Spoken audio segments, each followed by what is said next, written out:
Next हम लोग पढ़ेंगे what is cell made up of, means cell किन किन चीज़ों से मिलकर बनी होती, क्या क्या ऑर्गेनाइजेशन होता है, कौन कौन से सेल ऑर्गेनल्स होते हैं, nucleus, cytoplasm, mitochondria, lysosome, ribosome, endoplasmic reticulum, plastid, cell wall, Golgi apparatus. ठीक है, इन सब चीज़ों से मिलकर हमारी सेल बनी होती है। सेल का मेन क्या होता है, what is cell made up of, cell किससे बनी होती है। Cell is containing mass protoplasm which is surrounded by membrane and is capable forming all function of life.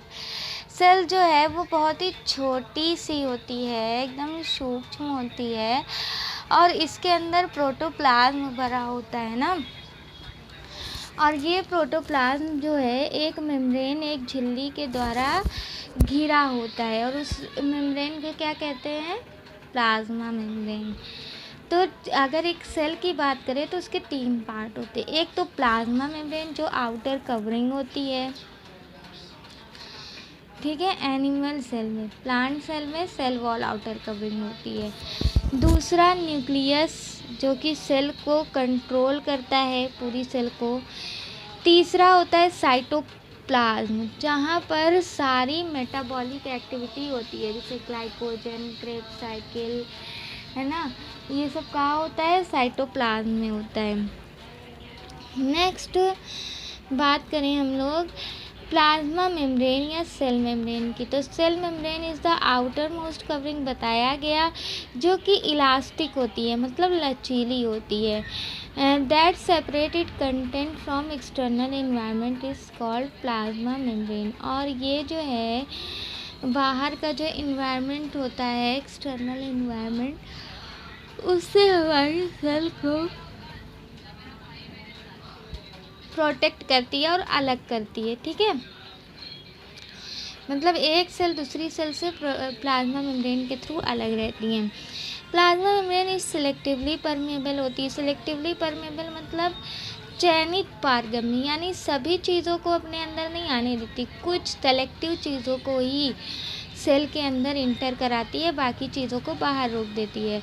It is made up of lipid bilipid layer, और बनी किसकी होती है cell membrane, lipid bilayer की बनी होती है। ठीक है, protein are integrated in out and side, और इसमें प्लाज्मा मेम्ब्रेन में देखो ये दिख रहा है, एक मिनट, ये लिपिड लेयर है, ठीक है, और प्रोटीन जो है इसमें इंटीग्रेटेड होती है और कुछ सरफेस पर होती है। ये जो दिख रही है ना, ये इंटीग्रेटेड प्रोटीन है, और ये जो ऊपर की तरफ है ये सरफेस प्रोटीन है। तो इंटीग्रल प्रोटीन इसमें पाई जाती है और एक्सटर्नल प्रोटीन पाई जाती है।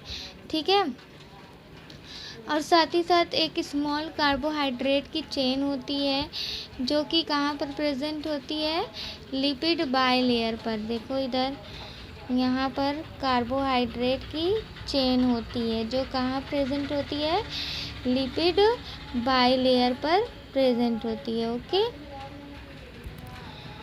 कार्बोहाइड्रेट की बनी होती है।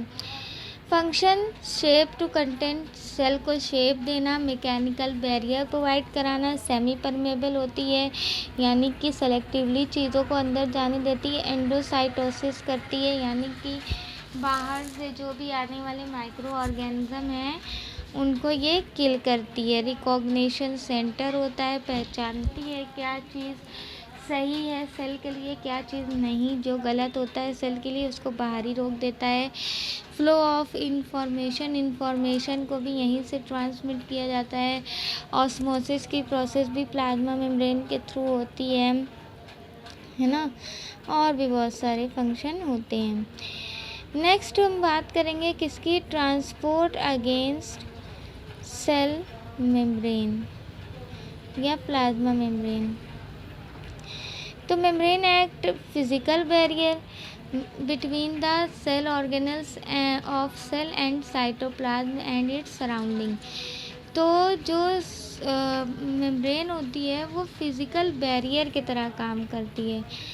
फिजिकल बैरियर मतलब समझे, अब जैसे कि मान लो यहाँ पर दिख रहा है ना, ये मेम्ब्रेन है, ठीक है, और यहाँ पर एक सॉल्यूशन है ये और एक सॉल्यूशन ये है। तो मेम्ब्रेन किसका काम कर रही है? बैरियर का काम कर रही है। ऐसा नहीं कि सभी चीज़ों को अंदर जाने दे रही है, ऐसा हो रहा नहीं, कुछ सेलेक्टिव चीज़ों को ही अंदर जाने देगी। इसीलिए कहा जाता है मेम्ब्रेन जो है वो बैरियर का काम करती है। इम्परमेबल, देखो मेम्ब्रेन कई तरह की होती है। सबसे पहले तो इम्परमेबल यानी कि जो अर्ध पारगम्य होती है, अपारगम्य जो होती है, इससे किसी भी तरह का सब्सटेंस आर पार नहीं जाता। Substances do not pass through the membrane. दूसरी मेम्ब्रेन होती है परमेबल। परमेबल मेम्ब्रेन में क्या होता है? सॉल्यूशन होता है, उसमें सॉल्यूट और सॉल्वेंट दोनों होता है ना। तो जो परमेबल मेम्ब्रेन होती है उससे सॉल्यूट और सॉल्वेंट दोनों सॉल्यूशन क्या होता है? आर पार चला जाता है। सेमी परमेबल में क्या होता है? Membrane permeable to solvent.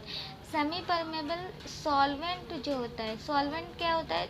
Water solvent होता है, उसमें जो भी चीज़ घोली जाती है वो सॉल्यूट होता है।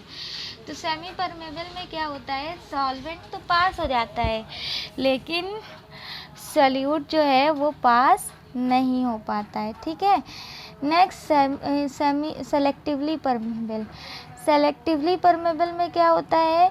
If membrane allows passage of solvent and some selected solute, यानी ये जो मेम्ब्रेन होती है ये सॉल्वेंट को तो पास कराती है, उसके अलावा कुछ सेलेक्टिव सॉल्यूट जैसे कोई भी आयंस हो गया, सॉल्ट हो गया, इनको भी आर पार जाने देती है। ठीक है। अब देखो जो ट्रांसपोर्ट होता है सेल के अंदर या बाहर, जो मटेरियल आर पार जाते हैं, दो प्रोसेस के थ्रू ट्रांसपोर्ट होता है। एक तो एक्टिव ट्रांसपोर्ट होता है, दूसरा पैसिव ट्रांसपोर्ट होता है। अब हम लोग देखते हैं एक्टिव और पैसिव ट्रांसपोर्ट होता है क्या है। सब्सटेंस में पास अक्रॉस द मेम्ब्रेन विदाउट और विथ एक्सपेंडिचर ऑफ एनर्जी। देखो सब्सटेंस जो सेल मेम्ब्रेन के आर पार जाते हैं, या तो उनको एनर्जी की रिक्वायरमेंट होती है या बिना एनर्जी के ही पार हो जाते हैं मेम्ब्रेन के। ठीक है। तो इसी आधार पर डिवाइड किया गया है। सबसे पहली बात एक्टिव ट्रांसपोर्ट की करेंगे।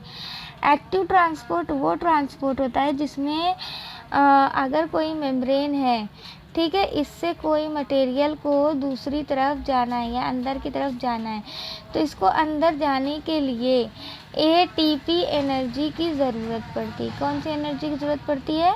एटीपी एनर्जी की ज़रूरत पड़ती है। Substance pass the membrane with consuming ATP, यानी कि एटीपी एनर्जी से जो है सब्सटेंस जो है वो आर पार जा सकता है। पैसिव ट्रांसपोर्ट में क्या होता है? बिना एनर्जी के, यानी एटीपी की रिक्वायरमेंट नहीं होती और जो भी सॉल्यूट और सॉल्वेंट होता है वो मेम्ब्रेन के आर पार चला जाता है। नेक्स्ट बात करते हैं बल्क ट्रांसपोर्ट। बल्क ट्रांसपोर्ट में क्या होता है? Large amount of substance and food particle across the plasma membrane. Bulk transport में क्या होता है? जब बहुत ज़्यादा मात्रा में कोई भी सब्सटेंस, पदार्थ या खाने की चीज़ें मेम्ब्रेन से ट्रांसपोर्ट की जाती है उसको बल्क ट्रांसपोर्ट कहते हैं। The process of bringing the bulk of material from outside by the formation of endosome is called endocytosis. Endocytosis क्या होता है? जैसे कि मान लो कि ये एक सेल है, ठीक है। अब यहाँ पर कोई मटेरियल आया जिसको अंदर जाना है, तो उसके लिए पहले ये कैविटी बनाएगी, उस कैविटी में ये मटेरियल आएगा, ठीक है, और ये कैविटी धीरे धीरे अंदर की तरफ पास होगी, तो ये एंडोसोम कहलाएगा। और ये जो प्रोसेस हो रही है ये क्या कहलाएगा? Endocytosis. Bulk expulsion of material as secretion and excretion of exocytosis। अगर अंदर जा रहा है मटेरियल, बाहर से अंदर जा रहा है सेल के, तो वो एंडोसाइटोसिस कहलाएगा। और अगर अंदर से बाहर जा रहा है यानी सिक्रीशन हो रहा है या एक्सक्रीशन हो रहा है, बाहर निकाला जा रहा है, तो वो एक्सोसाइटोसिस कहलाता है। तो बल्क ट्रांसपोर्ट दो तरीके का होता है, एंडोसाइटोसिस और एक्सोसाइटोसिस। एंडोसाइटोसिस में मटेरियल सेल के अंदर आता है और एक्सोसाइटोसिस में सेल के बाहर जाता है। अब एक्टिव ट्रांसपोर्ट की हम लोग बात कर रहे थे, तो एक्टिव ट्रांसपोर्ट 3 तरह का होता है, ठीक है। तो एक्टिव ट्रांसपोर्ट 3 तरह का होता है, यहाँ पर आप लोगों को दिख रहा है। पहला यूनिपोर्ट, इसमें क्या होता है, जो भी सॉल्यूट होता है वो ये प्रोटीन चैनल के थ्रू अंदर की तरफ इंटर कर जाता है। दूसरा होता है सिम्पोर्ट, इसमें क्या होता है, यूनिपोर्ट में एक बार में एक ही मटेरियल इंटर करता है। सिम्पोर्ट में क्या होता है कि 2 सॉल्यूट मटेरियल एक साथ इंटर कर जाते हैं। एंटीपोर्ट में क्या होता है, अगर एक मटेरियल अंदर आता है तो दूसरा बाहर जाता है, ठीक है। तो इस तरह से एक्टिव ट्रांसपोर्ट जो होता है वो 3 तरह का होता है, uniport, symport and antiport. Uniport में क्या होता है, सॉल्यूट एक बार में अंदर की ओर जाता है। सिम्पोर्ट में 2 सॉल्यूट एक साथ अंदर की ओर जाते हैं। और एंटीपोर्ट में क्या होता है, एक सॉल्यूट अंदर आता है तो दूसरा बाहर जाता है। ओके।